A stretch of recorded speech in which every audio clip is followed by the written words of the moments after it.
Bonjour mesdames et messieurs. Dans ce tutoriel, nous parlerons de remappage temporel. Le remappage temporel est une technique qui permet d'animer la vitesse de lecture d'une vidéo ou d'une précomposition.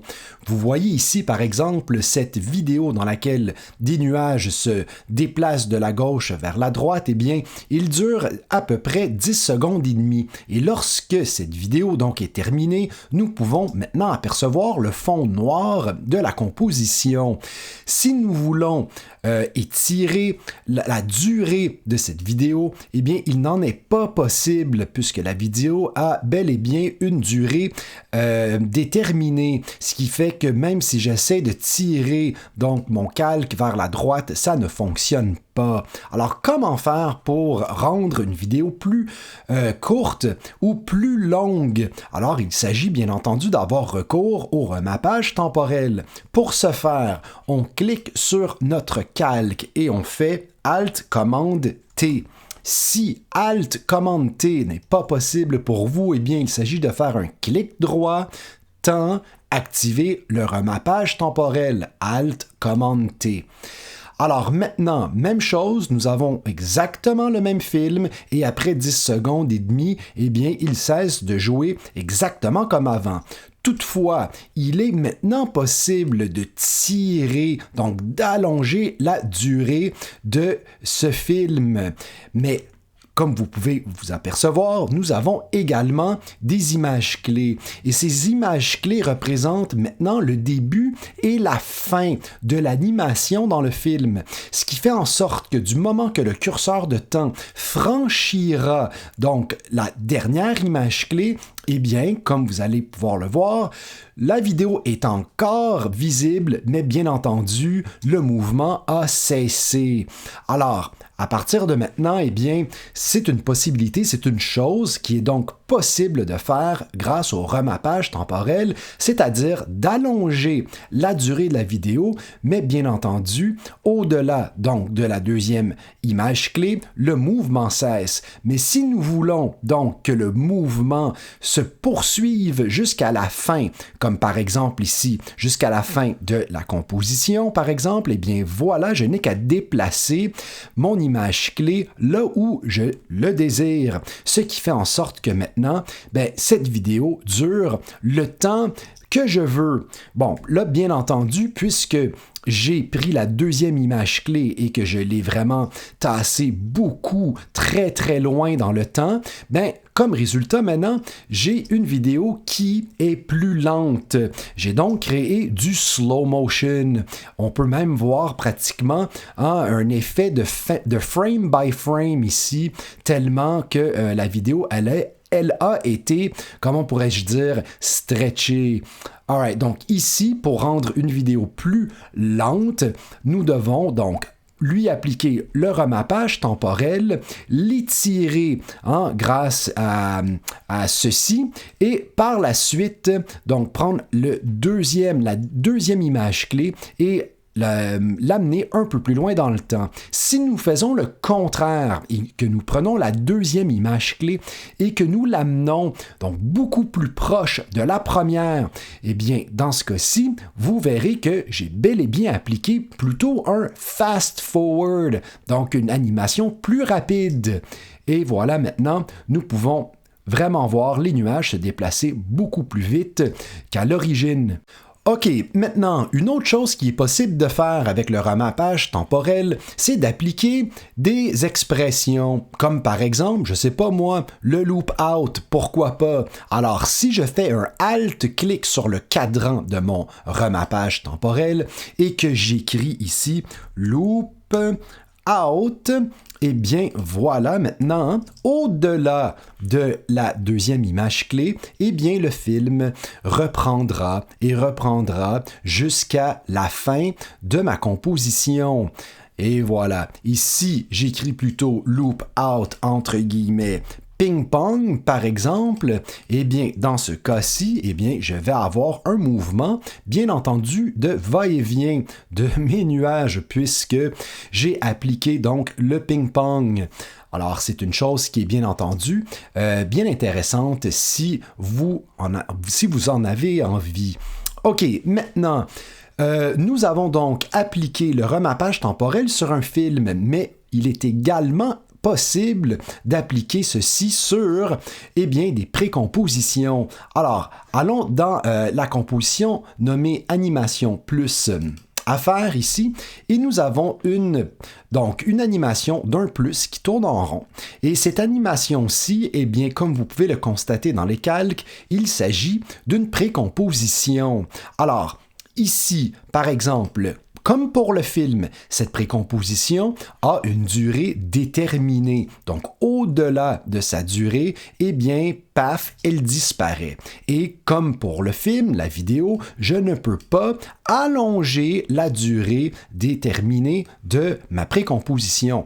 En ça, il faut le faire, donc, à l'intérieur de celle-ci, bien entendu. Et donc, si nous voulons avoir une précomposition qui dure plus longtemps, vous le savez, nous allons dans les paramètres de la composition et nous pouvons donc ajuster la durée à cet endroit-ci.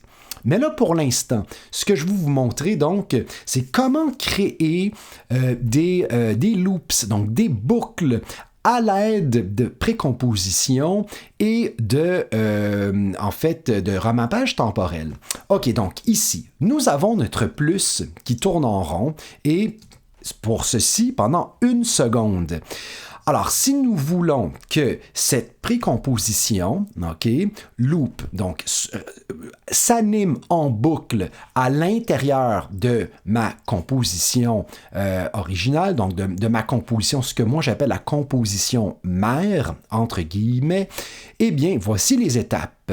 Donc, nous nous rendons dans la précomposition, donc ici, le plus. Et là, par la suite, c'est très important que la durée de la composition dure, en fait de la précomposition dans ce cas-ci, dure exactement la même longueur que l'animation en tant que telle. Donc ici, on le voit très bien, l'animation dure 1 seconde. Alors pour ce faire, vous devez prendre l'outil zone de travail et l'amener exactement vis-à-vis donc la dernière image clé.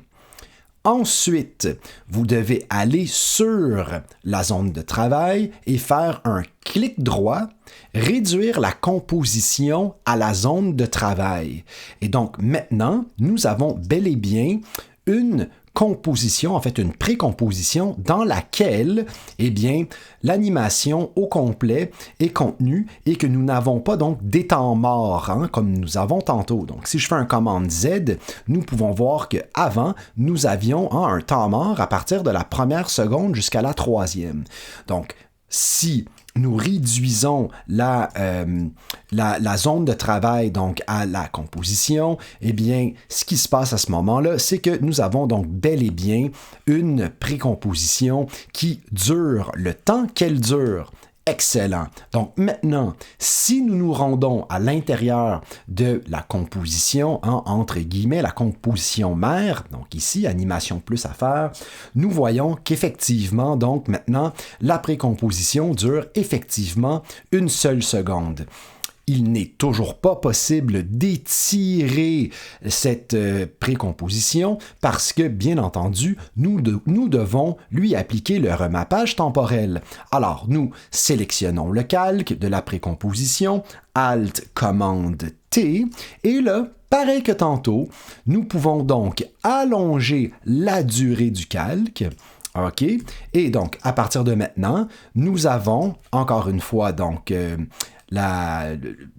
nous avons donc maintenant la possibilité, donc grâce à nos images clés, de rendre cette animation donc beaucoup plus lente ou beaucoup plus rapide. All right. Bon, mais là, mon but dans tout ça, c'était de vous montrer donc comment faire des boucles, des loops. Donc, bien entendu, on l'a vu tantôt avec le film. Tout ce qu'il s'agit de faire est donc de faire un Alt-clic sur le chronomètre et d'écrire loop out, parenthèse, parenthèse. Excellent. Et nous avons donc maintenant notre loop. Nous avons donc créé une animation très simple à l'intérieur donc d'une précomposition et grâce au remappage temporel, nous avons été capables de faire une boucle avec cette précomposition. Et cette boucle-ci, eh bien entendu, si je joue avec les deux images clés, je peux rendre l'animation beaucoup plus lente ou je peux la rendre beaucoup plus rapide. OK. Maintenant, si vous avez des bons yeux, vous avez sans doute remarqué que, eh bien, à chaque fois que la boucle recommence, il y a un glitch. Regardez bien ici. L'animation disparaît pour réapparaître. Et ce, à chaque fois, donc, qu'elle se répète. Donc, si vous voulez réparer, si jamais vous avez un glitch de ce genre, eh bien, je vous présente maintenant 4 solutions différentes qui peuvent toutes ou pas marcher, dépendant de la situation. Donc, la première solution qui fonctionne des fois est de simplement prendre la deuxième image clé, OK, et de la reculer d'un seul frame. Okay? Et là, des fois, ceci fonctionne. Et là, on le voit dans ce cas-ci, ça n'a pas fonctionné. Alright, on va laisser faire ça. Je le remets à sa place. Une autre solution consiste à se créer un nouveau keyframe, exactement un frame, OK, en avant en arrière, dans le temps du dernier keyframe. Donc, on a ici, c'est la dernière image clé ici. Ici, je me rends une image, donc en arrière de cette dernière image clé et que je m'ajoute une nouvelle image clé et que je jette donc la vieille dernière image clé, et bien maintenant, bien souvent, ceci règle le problème. Et comme vous pouvez voir maintenant, je n'ai plus le glitch. Toutefois, ce qui se passe, c'est que, dépendant des animations, ceci peut être problématique. Parce que comme on peut voir donc ici, j'ai enlevé un frame. Et là, ça paraît pas trop, c'est pas super grave. Mais si je le joue plus lentement, on peut voir que entre ce frame-ci et celui-ci, on peut le voir qu'il manque carrément un frame parce que par la suite, ça bouge vraiment beaucoup plus, de manière beaucoup plus détaillée. Donc, si je rends mon animation plus lente, on va s'en rendre compte. Je pense que vous l'avez vu ici. Donc, quand ça spinne plus vite, tout à coup, rendu dans cette zone-ci. OK. Donc, c'est pour ça que moi, cette manière de fonctionner, je l'aime pas non plus. Alors, une autre manière de régler le problème, OK, puis là encore, ça règle pas toujours le problème, mais des fois oui, des fois non. Alors, je vous propose la chose suivante. Alors, si vous avez un glitch comme ça ici, OK, allez à l'intérieur de votre précomposition, et là, à cet endroit-ci, OK, vous voyez là, il y a comme un petit trou là, entre la fin de la composition et la fin de du calque, de la durée du calque. Alors, si on prend la fin de la durée du calque et qu'on le tire, paf, vous voyez là, juste comme ça, là, au-delà, OK, du dernier frame pour que ça vienne donc toucher la fin de la composition, bien souvent, ceci règle le problème. Et là, dans ce cas-ci, ça le règle pas pantoute, ça marche pas. Mais je vous le jure que des fois, ça fonctionne. Alors, le dernier truc qui est possible de faire, c'est de cliquer sur l'icône soleil. Et voilà maintenant, donc, l'icône soleil a bel et bien fonctionné. Et donc, voilà maintenant, nous n'avons plus le glitch. Donc, je vous offre 4 solutions et j'espère que l'une d'entre elles fonctionnera pour vous. OK. Nous avons remarqué que dans cette animation, eh bien, il y a 2 méthodes qui ont fonctionné. La méthode du soleil et la méthode d'avoir donc plutôt reculé d'un frame, ajouté un keyframe, jeter le dernier keyframe. Ça, c'était les 2 solutions qui avaient fonctionné avec cette animation-ci. Allons maintenant dans la composition nommée animation triangle à faire.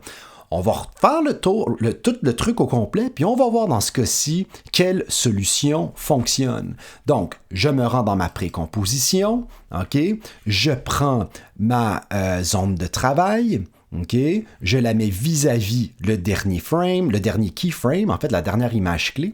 Je me fais un clic droit, réduire la composition à la zone de travail.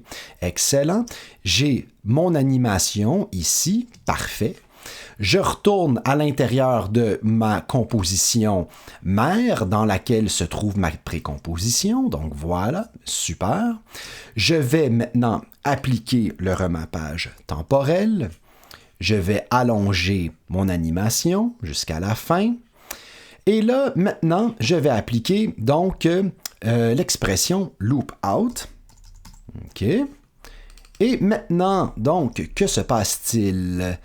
Nous, regardez bien, vous voyez là, c'est fou. Dans ce cas-ci, il n'y a aucun glitch. Donc ici, j'ai pas besoin de rien faire, il n'y a absolument aucun problème. J'ai absolument eu besoin de aucune des 4 solutions pour régler le tout. Il n'y a pas de glitch. Donc, tout va bien. Donc, on le voit, là, ça dépend. Il y a des fois que ça fonctionne. Il y a des fois que ça ne fonctionne pas. Puis, selon les 4 méthodes que je vous ai données, voilà. Donc, sur ce, mesdames et messieurs, je vous souhaite beaucoup de succès et on se voit à un prochain tutoriel. Merci beaucoup. Au revoir.